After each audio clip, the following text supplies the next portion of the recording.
సామాజిక తెలంగాణ స్వాప్నికుడు, మూడు తరాల తెలంగాణ సమర యోధుడు, మాజీ మంత్రి కొండా లక్ష్మణ్ బాపూజీ జయంతి వేడుకలు Adilabad Congress party assembly in charge Kandi Srinivasa Reddy ఆధ్వర్యంలో అత్యంత ఘనంగా జరిగాయి.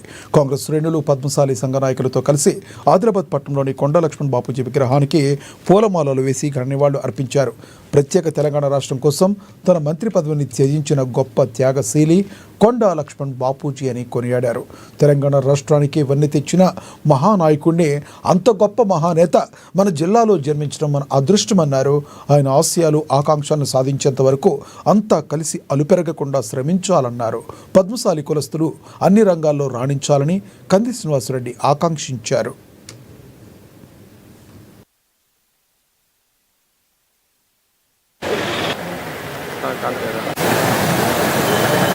కొండా లక్ష్మణ్ బాపూజీ గారి 110వ జయంతి వేడుకలకు హాజరై వారికి ఘన నివాళులు అర్పించడం జరిగింది.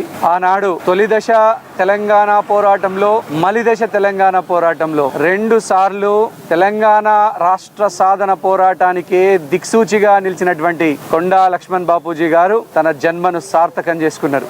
ఆనాడు మలిదశ తెలంగాణ ఉద్యమానికి జలదృశ్యంలో ఉన్నటువంటి తన ఇంటినే దానం చేసినటువంటి మహనీయుడు కొండా లక్ష్మణ్ బాపూజీ గారు. పద్మశాలి సమాజానికే వన్నె తెచ్చినటువంటి మహనీయుడు కొండా లక్ష్మణ్ బాపూజీ గారు. ఈ రోజు కొండా లక్ష్మణ్ బాపూజీ గారు పద్మశాలి సమాజానికే కాదు, అన్ని బలహీన వర్గాలు, అగ్రవర్ణాల పేదలకి, ఎస్సీ ఎస్టీ బీసీ మైనారిటీలందరికీ గొప్ప స్ఫూర్తినిచ్చినటువంటి నాయకుడు కొండా లక్ష్మణ్ బాపూజీ గారు. అటువంటి మహనీయుని యొక్క జయంతి వేడుకలకు హాజరై వారికి ఘన నివాళులు అర్పించడం నా పూర్వజన్మ సుకృతంగా భావిస్తా ఉన్నాను.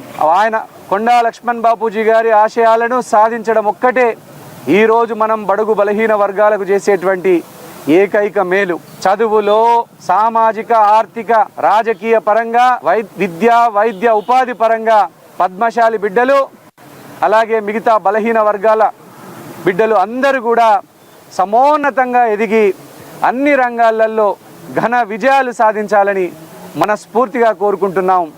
జై పద్మశాలి, జై